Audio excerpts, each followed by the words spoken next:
Okay. First vlog. Pasok muna tayo sa trabaho. Galing dito sa Sukat, sa Dasma papuntang Sukat, Parañaque.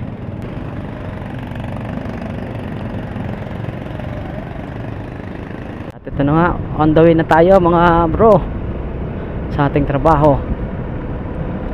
Medyo magmamadali lang ako ng konti ngayon, gawa ng malilate na ako. Sigurado sasalubungin na naman natin ang matinding traffic dito sa Molino. Dito lang naman kasi yung laging matraffic sa may papuntang SM. Di pa kasi natapos yung tulay dyan, kaya laging traffic. Ilang taon na yan. Kailangan malampasan natin tong truck na to. Sigurado babarayan dun sa one way.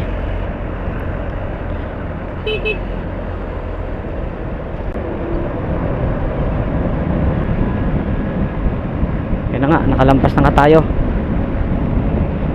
Babara kasi yan doon, sigurado. Masyadong dito pag gantong hapon. Nag one way lang kasi to rito. Ay, hindi na.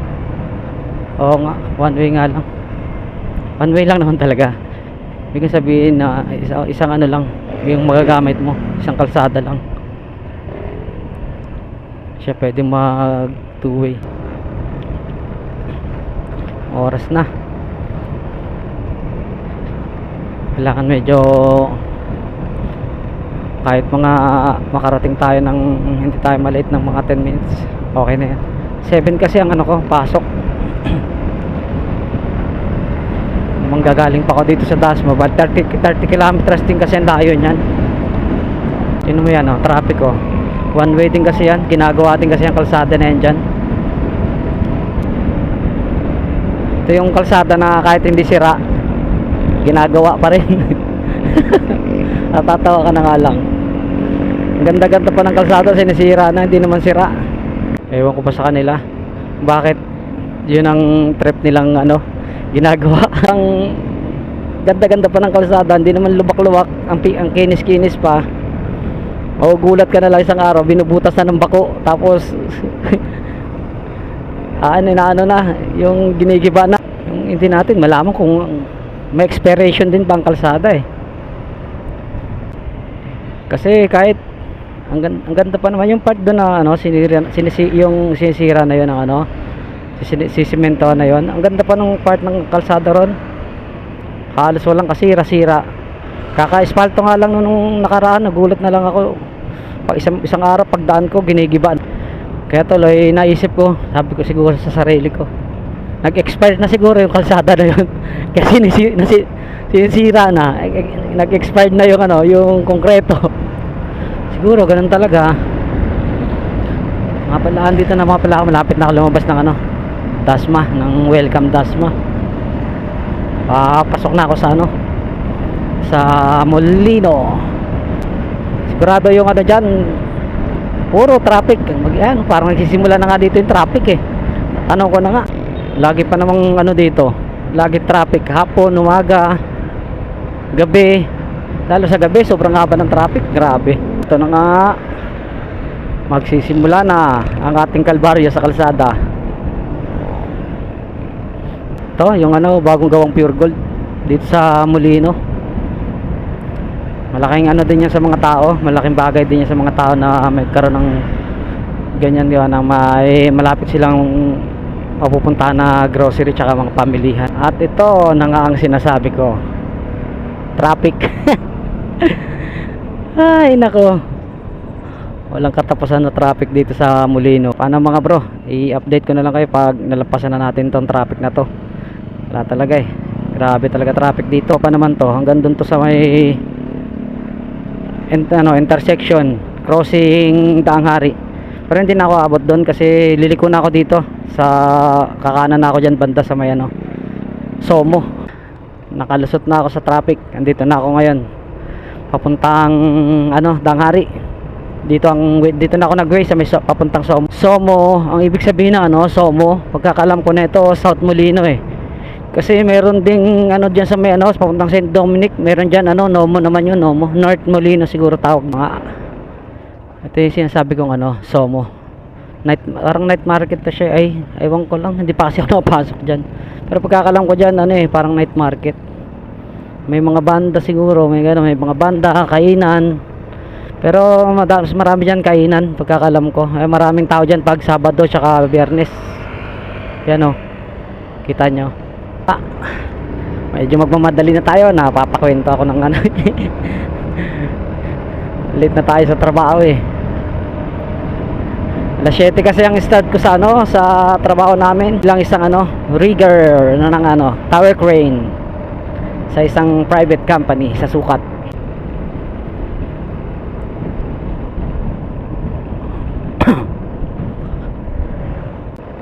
Tayo, danghari na. Hindi ko lang alam kung matraffic ngayon pag Sabado rito.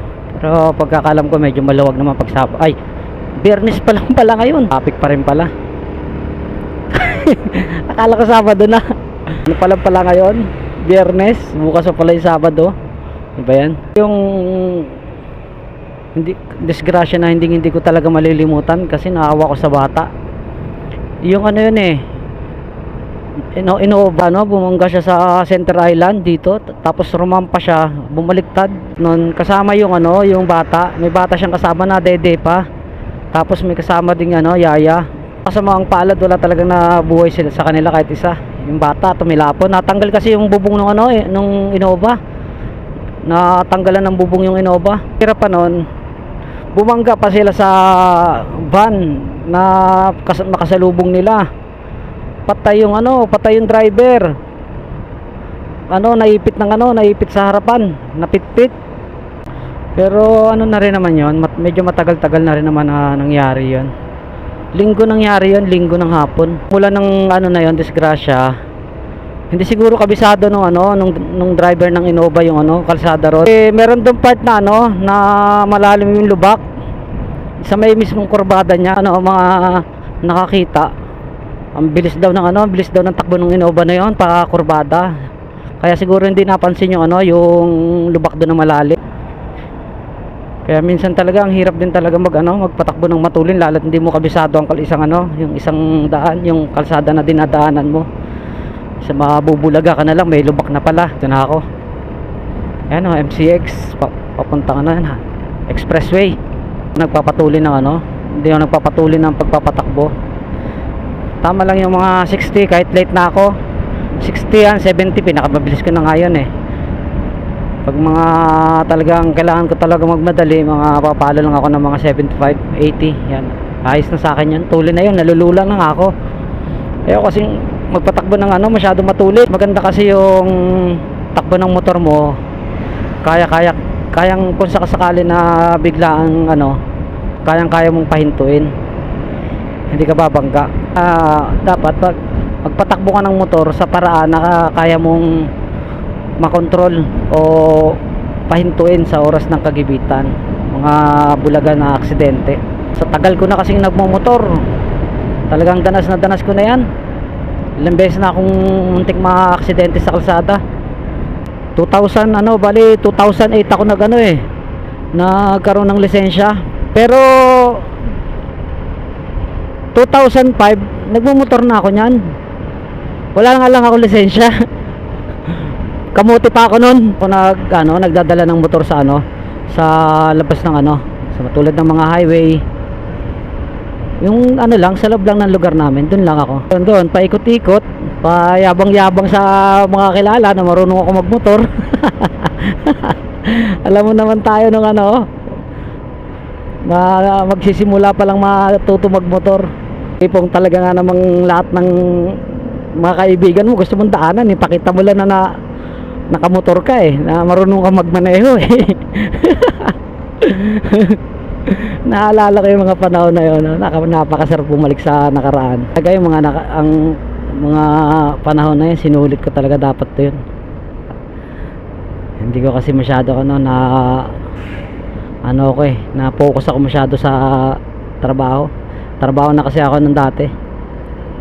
Trabaho na ako noon ng construction. Bata pa lang ako, siguro mga 2004 dyan nagsimula ako mag trabaho ng construction noon. 2004. Ay hindi 2000 2016. Yan. High school ako noon na may magkakating ako, papasok lang ako ng construction. Pag na sa sideline. Papasok ako ng umaga, pagdating ng hapon, di na ako papasok ako doon sa sa kakilala ko na foreman, extra lang ba kasi wala siyang helper. Yan, mag-helper na ako niyan para kahit paano may pera. Papansin ko na lang maya andyan na yung mga classmate ko, punta na ako. May dalang tubig, ice water. Bibigyan nila ako yun. Ayos naman. Naging masaya rin naman ang buhay ko nung high school. Mayaman ako sa barkada. Mayaman ako sa kaibigan. Dito na ako dumaan sa loob ng Alabang. Para short kaya ako dumaan doon sa may stoplight. Daming buhaya. Mahirap na, baka mapagtripan. Hindi naman tayo sa kamote, hindi man tayo takot na mahuli kasi hindi man ako kamote rider. Hindi man ako kamote na driver ng isang motorsiklo. Pero syempre, mahirap na eh. Huwag ka ng enforcer, automatic na yan. Wala ka ng dyan. Wala ka ng lusot dyan. Hanapan ka na ng butas kahit ano. Ang talaga yan. Kasi ayaw nilang napapahiya sila eh. Ayaw nila na papahintuin nilang isang motorista ng mapapahiya sila. Kailangan mahanapan nila at magawa nila ng paraan na makakuha nilang lisensya nun. Pero hindi naman natin yan nila lahat. Meron din namang enforcer na nakakaintindi sa mga kapwa natin rider. Pero ilan lang. Hindi naman halos karamihan sa kanila ganon. Karamihan pa sa kanila sa mga enforcer yung talagang walang awa sa mga rider. Yung tipo na kailangan mo ng pera tapos nahuli ka na hindi mo naman talaga alam yung violation mo. Kahit makiusap ka pa dyan, iba na tingin sa'yo ng enforcer eh. Hindi ka niya nakikita na nagmamakaawa ka eh. Kung ano nakikita niya sa'yo pagka hinuli ka niya, kung letter P ba o letter S na may guhit sa gitna. Dito tayo sa Pinas, letter P yun. Na may dalawang guhit na horizontal. Ayan, dito talaga ako nadaan sa loob ng North Gate. Dito talaga ang way ko talaga lagi. Hindi ako nadaan doon sa stoplight, yung isang stoplight doon. Hindi ako na kumakaliwa doon. Dito ako lagi dumadaan. Tuloy-tuloy lang ang kasi minsan doon yung stoplight ang haba ng oras eh. Ang haba ng seconds. Nakakainip. Kaya dito talaga ako madalas na daan ko, araw-araw yan. Tapos dito tayo lalabas. Ito. Tapos kakaliwa naman tayo dun sa kabila. Ito yung galing ng ayan yung galing ng stoplight. Ito, dito tayo kakaliwa naman tayo dito. Di ba? Tuloy-tuloy lang kasi yan dyan. Tapos dito, kakanan naman tayo rito. Yan. Doon na tayo babara nyan. Pagdating doon sa may pakaliwa, traffic na rin dyan. Pas nyan, stoplight papuntang service road. Yan service road na yan. Ito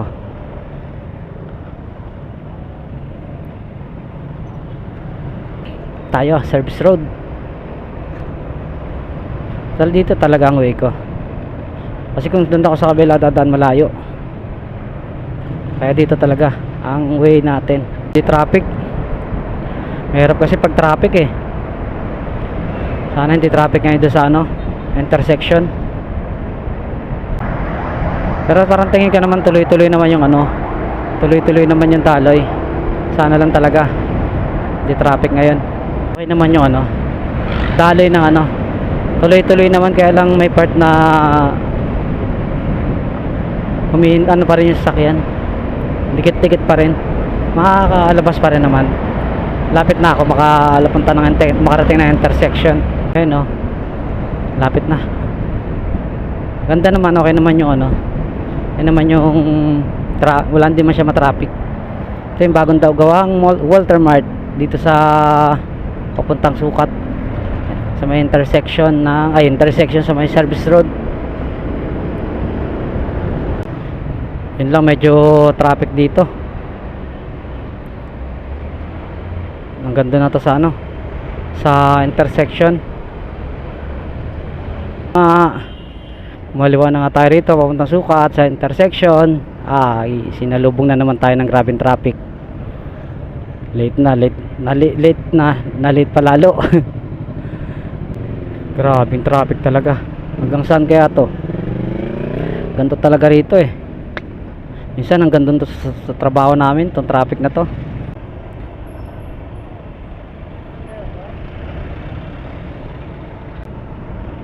Doon kasi sa may UniHealth, sa may Parañaque, doon malapit yung pinapasukan ko. Lapit din yung sa ano, sa palengke. Hanggang doon tong traffic na to sigurado. Kawawa naman ako, late na naman. Late na nga kahapon, late na naman ngayon. Baka masuspindi na ako neto. Nakalampas tayo sa ano, SMBF. So medyo luluwag na to rito. Tapos sisikip na naman banda ron sa papuntang stoplight sa kabila. Yan naman yan dito.